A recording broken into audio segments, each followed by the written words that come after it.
So, about a week ago, I got a call from a friend named Richie Richardson that has been playing my music for years on his radio shows.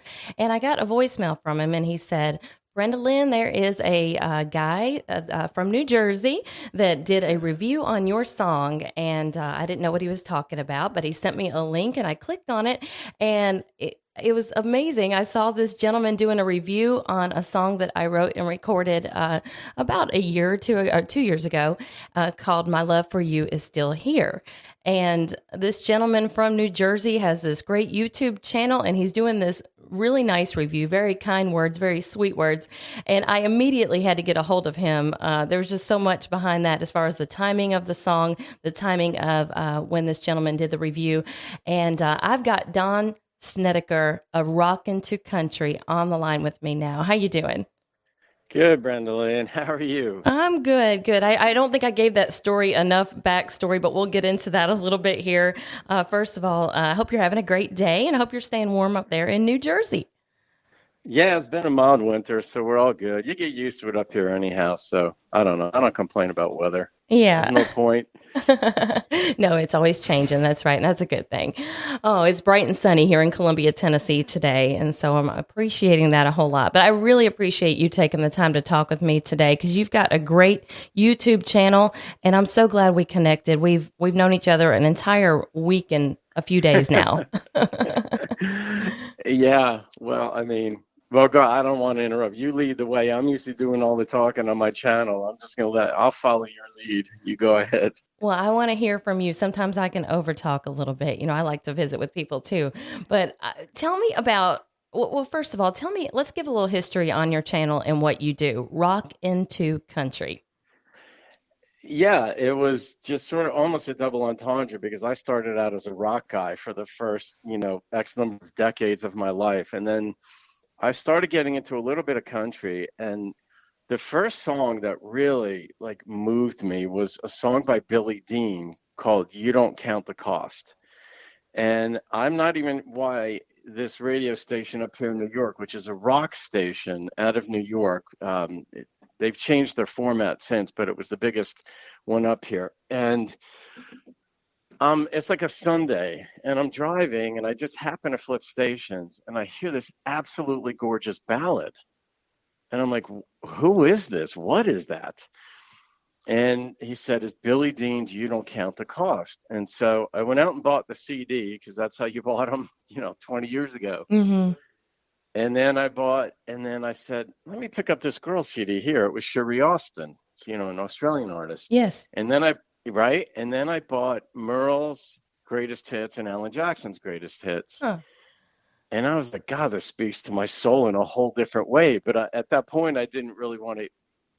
I have like an addictive thing. Like I'll totally go all the way down the rabbit trail into something. So be careful what I give myself to. Right. But then I got into Nashville country a little bit later. And when I started my channel, I was into Nashville country. And then people saw how I love lyrics and that kind of thing.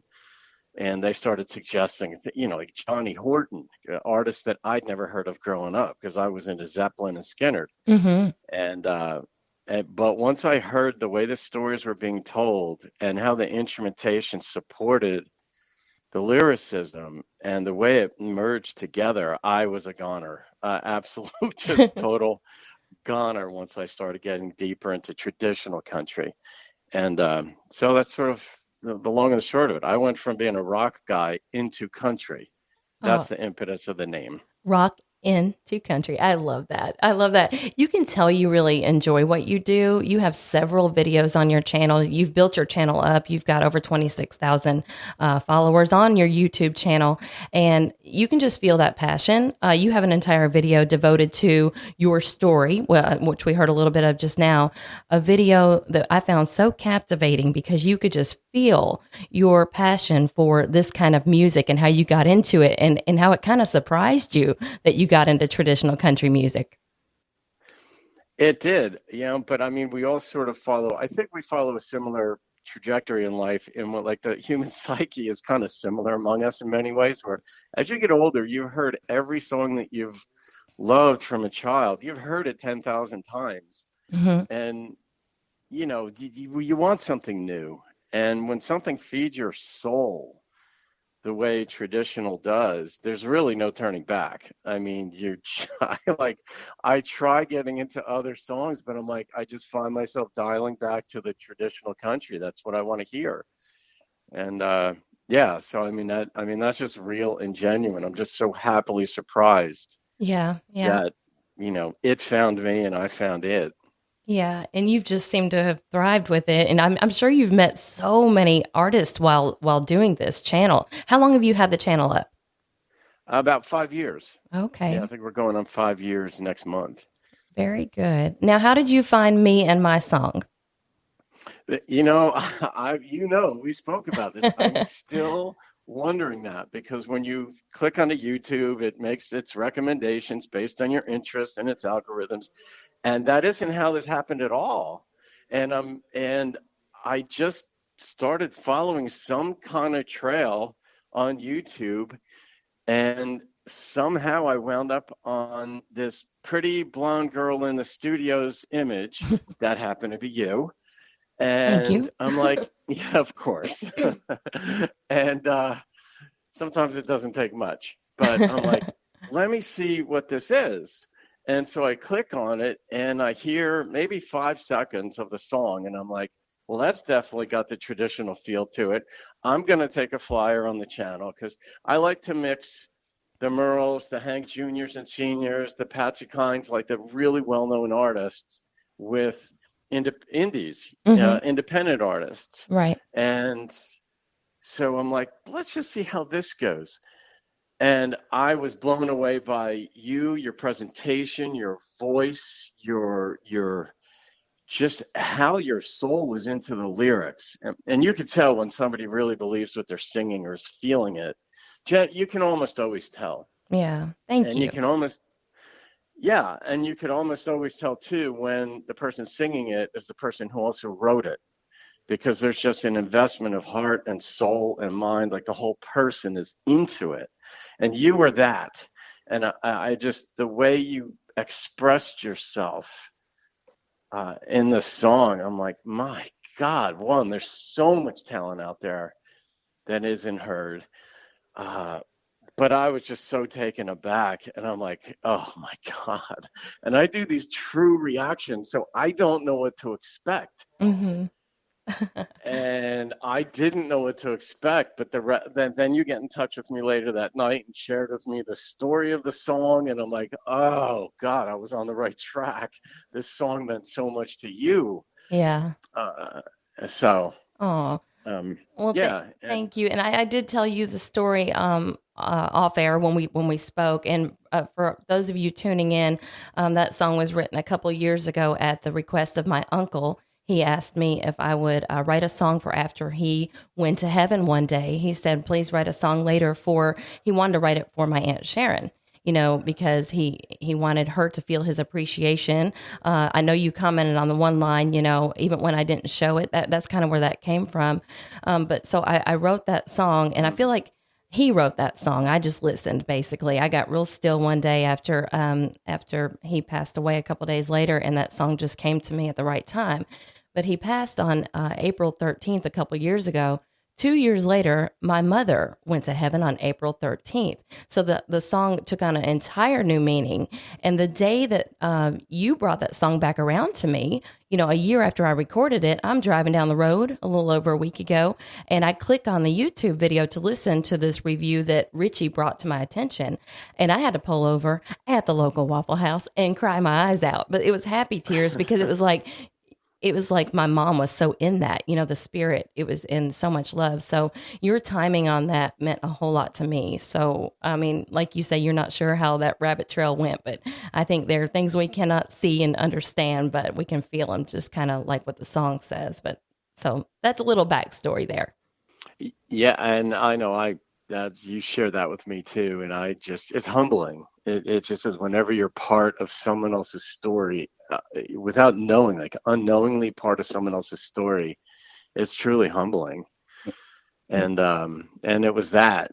And then this is something you wouldn't have known, but one thing leads to another in different contexts. And I just this afternoon, I'd read a comment in after I posted it, then you posted my reaction on your channel. Hmm. And I decided, you know what? Let me see if I know anybody who has commented in there because you start getting a gazillion comments, and that's how I realized how much you're loved and how much people appreciate you and what you do and who you are. And I just see these gorgeous comments in there. It's this huge love fest. Oh, they're And wonderful. They're the best.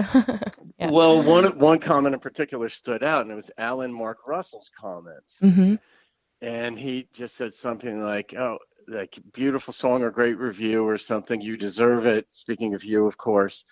And then he said, "And I'm on my way." I think he said to Nashville to write with somebody who I can't tell you about right now, but very well-known artist. And I said, "Well, it sounds like he's an artist. Let me go check his stuff out." Hmm. So I just reacted to Alan Mark Russell's song "Somewhere Someday." Today, I did the reaction this morning, and I'll post it probably in a week. So, Aw, but this is your baby now. I love that. That is so neat. He's from Alabama, and I met him when I was on local FM radio. He was kind of coming through, and he did a music video here in Columbia, and he walked in the station, and we did a brief interview, and that's how I met him. So isn't it amazing, these connections? Yeah, it is. It's fantastic. Like you just, build a community this way too, of just happy moments, I suppose. You are such an uplifter and a supporter, encourager of other people. I mean, even on your channel, you encouraged. I saw a recent video where you really believe in another reactor, somebody who's reviewing different kinds of music, and you gave her a beautiful review in itself. So can you speak on that a little bit? Oh, sure. I mean, we don't all have to be competitive with one another. I Right. mean, and she's younger. She's just got it. And when you see that, I just smile, because everybody has challenges in this world and in this life. But every so often, somebody finds themselves in the space that works really well for them. And Brit Reacts is the name of her channel. But I've done, I don't know, I've probably done 3 or 4 of those where there's some other, like with No Life Shack. I don't know if you've ever seen him. He's Mm-mm. king of the hill. He does everything. He's just got a personality that you're like, how is somebody this cool, this nice, this lovable, this you want to hang out with the guy? And I think he had like 300,000 subscribers when I first saw him, and he's like over 4 million now. And there are others who are much smaller, and I don't know. I just like doing that. I don't know what else to say. It's just Yeah. kind of fun. Yeah. So that's Yeah. how you got into it. It was kind of fun, right? Did you expect for it to catch on the way it has? You hope for it. It's like anybody. When you write a song, you hope it catches on, but you can dream that it's going to sell millions and become popular, but you just don't know till you do it.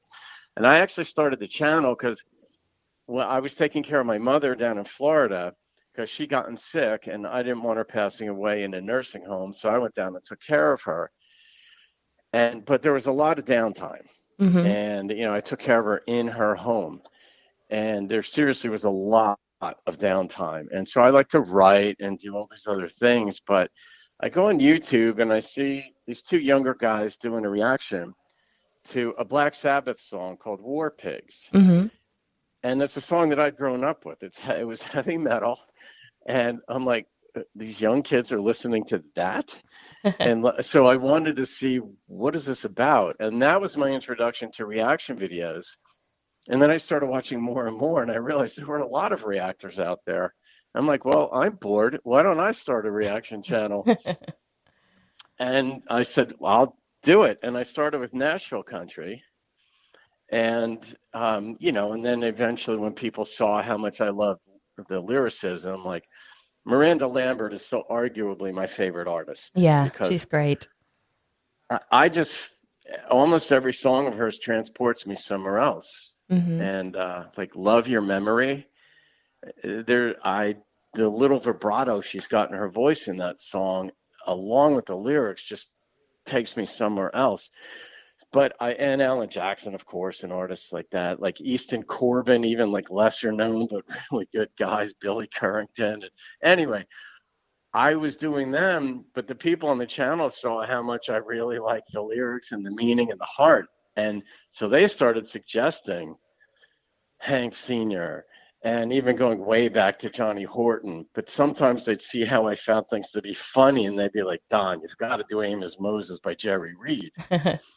And so this was my baptism into like the country music, but it started with like Nashville country, and then now it's, I'll do them every so often, but it really is more traditional or off the beaten track, and even bluegrass, and Chris Ledoux with his Western, and Coulter Wall, who's the newer artist. You've probably heard of him. Yes, yeah. Yeah. There's a lot of it out there still.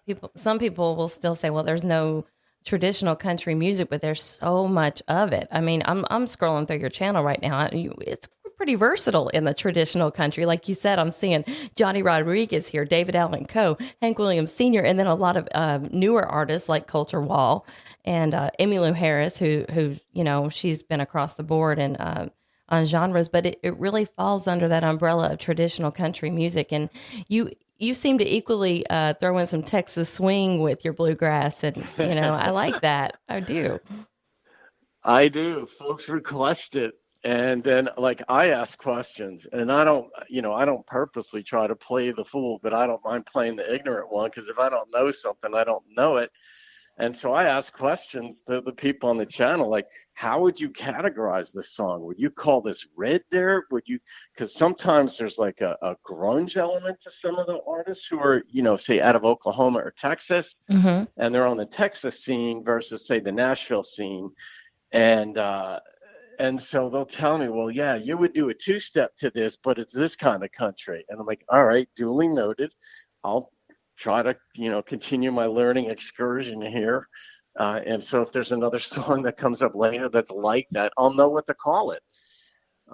But it takes longer when you didn't grow up with it. You don't even realize, like, when you grow up with a given thing, whether it's music or anything, how much you just absorb subconsciously just by exposure.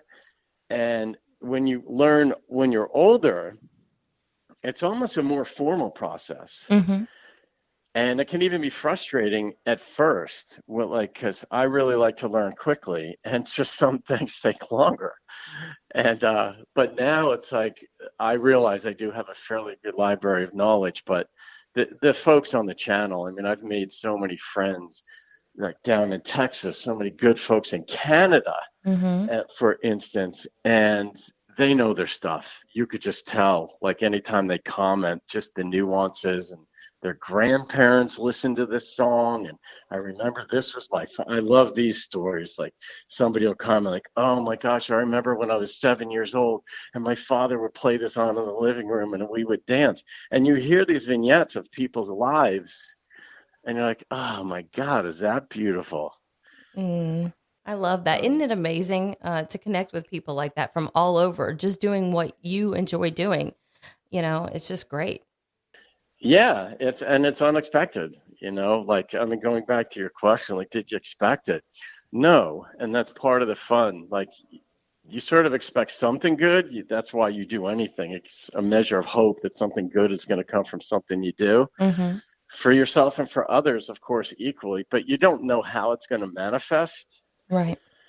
And then when it shows up, it's like having a kid, that you're like, my God, how, you're going to have a kid and they turn out a certain way. You couldn't imagine they would turn out that way. And you're like, how are you so good at that or whatever? And Mm. it's kind of like that where you just hope it turns out well, and then it does, but not in the way that you expected. Oh, that's well put. I like that. Hey, I'm scrolling through your channel. I see Roger Miller, because I was just going to ask you, have you done any Roger Miller? Did you go down that rabbit trail of songs? No, most of them are by request. Oh, okay. Like, I've got to say probably 98% of what I do is by request. Okay. And yeah, and so I know, like, every so often if there's an artist I haven't heard of, and people do, they suggest a lot of artists that I haven't heard of, I've got to click on the song for 3 or 5 seconds. I learned the hard way because people would request songs, and then I would, hit the camera and I would start recording and reacting to it. And it wouldn't be country at all. let alone bad country, for example. It would be, and I'm like, what are these people thinking?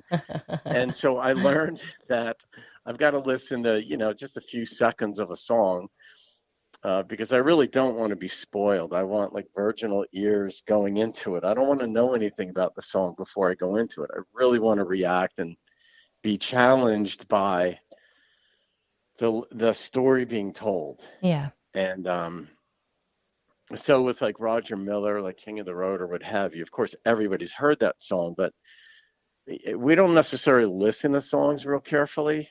Hmm. That's not even necessarily the purpose of music. You're driving on the road or you're doing work in the house or whatever. But as an artist, when you put headphones on and you're listening to how a song is put together and what it means and how the ingredients come together, Hmm. there's so much to appreciate in there. Yes. And yeah, and like King of the Road was one of them.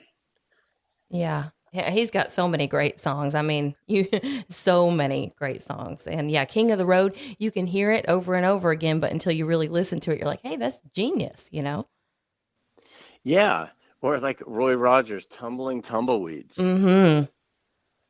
That is a much deeper song that meets the ear when you first hear it. And this is why I'm even smiling here. I'm in my place by myself, and I'm smiling so big right now at just the pleasant surprise that song was when I had the headphones on and I took the time to listen to it, because as a reactor, that's what you do. Yeah.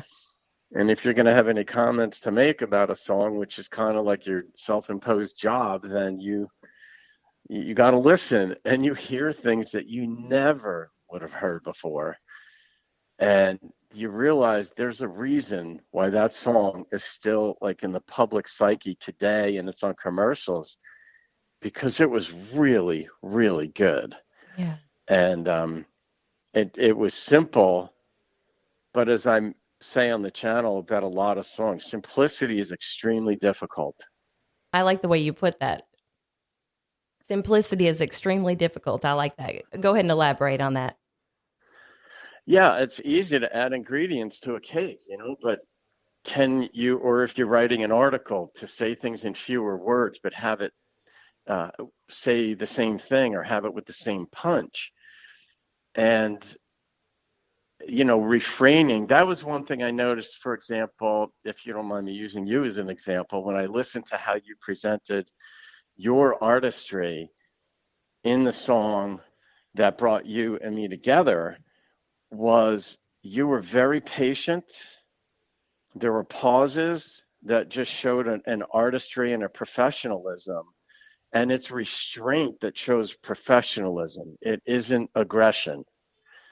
And that's what I see in, a lot of these songs, where the restraint, the simplicity, like it really takes nerve to go slowly in a song. Or, dancers know this, ballerinas, modern dancers, whomever, moving slowly on stage is far more difficult than moving quickly, because any mistake you make is seen. But when you're moving quickly, you can make a mistake and cover up for it very quickly. Or in a song, if you have so many notes in a song that are coming at you, it's easy to sort of cover certain things up that make, a guitar lick that may be just off pitch, but you don't hear it. But Hmm. when you're simple, it takes a lot more nerve to go simple in a song. That's I love the way you put that. And I was just the other day I was listening to Wayne Dyer. I don't know if you're familiar or not, but he said, and I think Yes. think this is his quote, but it's something like, "It is the space between the notes that makes the music. Without that emptiness, the silence in between, there is no music, only a noise." And that's interesting because I liken that to life, and I think that's what he was doing as well when he presented that. Oh, I like that. I like that you broaden that to the life part of it. Well, because when we spoke last week, we got into like neuroscience and Right. you and stuff that I absolutely love. It's like a nerd fest, but like how the brain works and memory. But you Yes. had your take on it. But yeah, I mean, to broaden that out, like, can we power down a little bit in life? And and all that. But maybe that's partly why traditional is such an amazing craft and art form and just gift, Yeah. Yeah. And because you're, it, it you're, it it gives you the opportunity to be drawn into it versus blasting you back. mm-hmm. And you could, enter at your own risk, so to speak. But, you find it's a pretty safe space to hear these songs, although some of them absolutely rip your heart out. Yes. Yes. I can't hear too many of those back to back sometimes. No, but some of them, like Chris Stapleton's, there's one song where I pretty much couldn't comment because I was just like so choked up because I didn't realize, well, it was Chris Stapleton's Broken Halos. Oh, yeah. And I Yeah. didn't realize that song, I'd heard it before too, Mm-hmm. but I just decided that, I love that song. I wanted to react to it or review it. And I didn't realize it was going to make me think of somebody who I loved dearly, and still to this day, she's one of the very few people that I'm just still like crushed that she's not with us any longer. And it made me think of her through the song. Mm-hmm. And then in the end, normally I like to have a comments. Obviously, that's the purpose of it. But I just remember just saying, I just I just have nothing. I gotta go. And I Mm-hmm. took the headphones off, and that was it. And but you don't know when those moments are coming. Right. You That yeah. that is one of those songs for me too. I really listened to it one day when I was again when I was on FM radio playing music 3 hours a day, and that would get requested every now and then. And I thought, man, this is tough, a song like this, but it's beautiful. It is, and I like that. I mean, if you can feel, I like feeling it, whether songs just choke me up or make me think of horrendous moments of my life or make me laugh, all of it. I like the full range of human emotions. And it's in the songs. Traditional has that. I mean, I've experienced just about every genre of music, and there seriously is nothing, in my opinion, obviously, because I'm giving it, but nothing that comes close to traditional. Yeah, Nothing. yeah. And people request songs by artists, of course, that we've all heard of, but I haven't heard all of their songs. So I don't know what I'm getting myself into. And of course, you read the title and you're like, all right, this could go in any number of directions. And sometimes it's like a Roy Clark song that you're laughing your head off. And other ones you're crying. And some songs tip their hand right away, like "Thank God" and "Greyhound, She's Gone." You're like, all right, this is going to be one of those songs. Like even going in, you're going to be, oh my God. Um, but a song like Amos Moses that I mentioned earlier, I didn't know it was going to be that hilarious. Yeah. You just don't know. You hear, a name like Moses, you think, oh, maybe he's going to go Ten Commandments type stuff on us, and it's not. The guy, his son was catching crocodile or alligators, and it went wrong. But and somehow he made that funny. But Aw. Hey, have you gotten into songwriting yourself, Don? I have, but it's just, I mean, I've written a couple of hundred songs, just the lyrics to songs, because I'm not a musician. Uh-huh. So, if I were to do anything with songwriting, it would be on the lyrical end of it, Uh-huh. just that. But yeah, I mean, I like words. It's some people think in melodies, and I think in words. Yeah. I hope I didn't put you on the spot too bad with that question there. But it just as much as knowledgeable as you are and as great with words as you are, I thought you might be a songwriter yourself. Well, thanks for the compliment. Now, I don't mind being put on the spot. I mean, if you met my two sisters, you'd understand it is what we do. So yeah, I'm fine with that. Oh. No, yeah, I don't know. I have a friend of mine. This is when I realized I was a nerd, like serious. Like I'm a sports guy too, so that's how I conceptualize myself. Is this, when I played sports, I was aggressive. Mm-hmm. But I was listening to a seminar, an 18-hour seminar on how to construct better sentences, and I'm listening to it, and I couldn't believe it, and what I was hearing. So I called up a friend of mine who I knew would appreciate what I had to say. And he has his master's degree in 4 languages. Now, he's a nerd. And seriously, so I'm like, well, he'll totally appreciate this. And I'm telling him, I'm like, Bob, I had no idea you could do this with commas and modifying clauses, that if you take the subordinating clause and yada, yada, yada.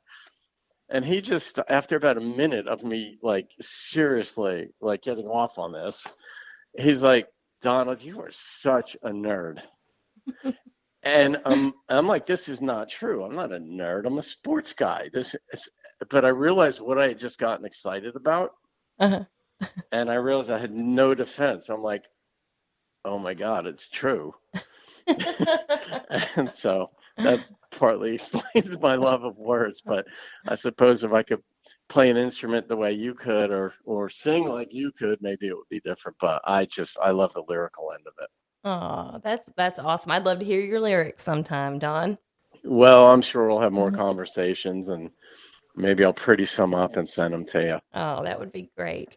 Hey, you put out quite a few videos a week. How often do you do them? I do at least one a day. I haven't missed a day since I started the channel, and I have been doing one a day, every day, and then recently more people have been asking for. Well, the list is long, Mm-hmm. but I'll do 2 or 3 a day, and sometimes people will make like a donation to the channel because they want me to dedicate a song to somebody on their birthday or anniversary. And just, I don't know, in the last month and a half, more folks have been requesting it that way. And so now, that I may have like 2 or 3 up in a day, but I always make sure I have at least one up every single day. Even like if I go away for a week or so, I'll get all the work up ahead of time and schedule it so that there's a song per day. Okay, I see that now. I'm looking at okay, because I've been listening, quite a bit since I've been introduced to this channel, and I didn't know if some of them were older or not, and I've just kind of let it play, let YouTube go to the next one, But I see that now. You've got several since you did mine just a week ago. This is awesome. Bill Anderson on here, Travis Tritt, Ricky Van Shelton. This is great. Yeah, it is fun, but I'll tell you, the ones like, even though we have the well-known artists out there like the Travises and Johnny Cash's and such, the artists that I've gotten in touch with, and that like you, um, are the independent artists like Mickey Lamantia out of he's up in Rhode Island, Hmm. and he works with the Cannons and such. But I'll do a reaction and then he'll post it on his channel like you did. And then it also helps my channel grow in that way. That's not why I do it, but that is what happens. Right. But it's the smaller artists. Yeah. The Miranda doesn't know I exist. She I'm pretty will. sure that. She will For after she hears instance, this. and but among others, but there are others, where in the independent world where they're just happy that somebody is paying attention to them, and it's usually somebody requests an independent artist. Could be out of Oklahoma, could be out of Eastern Kentucky, like Sarah Beth Terry. Hmm. And I'll hear these folks. I'm like, God, they are so good, and they'd be a lot of fun to sit down and just have a beer with. Um, but yeah, like Ashley McBride, before she blew up, I saw her at a small place here in New Jersey, Hmm. and down at the Stone Pony where Springsteen got his start. And they have a small indoor stage, and she is so likable as a person, as a performer. Like, what you see is what you get. Hmm. And she wasn't big when I went to see her, but then, like, I don't know, 6 months later, she was up for Album of the Year, or New Artist of the Year or something like that, and then she blew up. But Yeah. when they're the smaller folks, I connect with them because the bigger ones really don't know me. So Well, that's life. no, you got a great channel, and it's very, like I said, very versatile. I want to encourage people to follow not just your channel, but also your social media. So if you want to speak on that, I know you're on Facebook, and of course, your YouTube channel is what I have in front of me. I do want you all to follow, like, share, rock, the letter N, the number 2, country, RockN2Country. But I'll let you speak on other social media platforms. Yeah, you covered it. I mean, I keep it pretty simple. When I go over to Facebook, I post all my reactions on Facebook, and that's also RockN2Country. And I tag the artist. That's how they find out about me, because YouTube's tagging system is can be a bit spotty, Hmm. and at least in my experience. So those are the two that I've got. I might even have a Twitter channel, but I never use it I'm the same way. for it. Yeah. So those are the two. You covered it. Well, very good, very good. And yeah, you guys are going to be introduced to so many more artists in traditional country music. And if anything else, tune in just to see Don on camera and talk. He is so compassionate. He has so much fun. Hey, you're also a life coach. Is that correct? Yes. Yeah. Yeah. Yeah. It's and that's partly why I love the traditional stuff. And thank you for bringing that up. But that is a big part when I look at the um, the lyrics in traditional music and the stories that are told of real life events and how they're depicted. I look at it through the lens of like a personal coach, for example, and yeah, that's why it hits so deep. But I like to also my commentary. Some people leave comments in the channel and they'll talk about how hard their lives are. Some are more open than others, but that they've been going through this rough patch, or I just lost my husband a month ago, or my wife a year ago, or whatever. And so I talk about things related to broader life issues that a song will get me going on. And neither I nor my viewers know where I'm going with it when I get into it, but I try to keep it relevant and not go on for too long. But yeah, that kind of stems from my life coaching or personal coaching, as well as my philosophy background as a philosophy and criminal justice major at Rutgers. And I like big picture, outside the box thinking. So that plays into how I approach the lyrics and messages, so to speak, in songs. It comes across. I love that. I love that.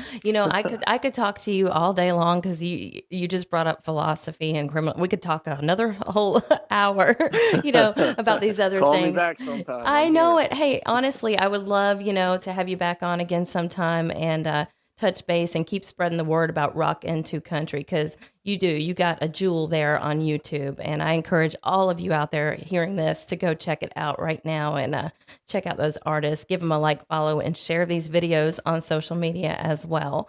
Don, is there anything you want to say to all of your listeners tuning in today? No, just thank you to you, Brenda Lynn. It's a pleasure. And I mean, you have it in so many ways.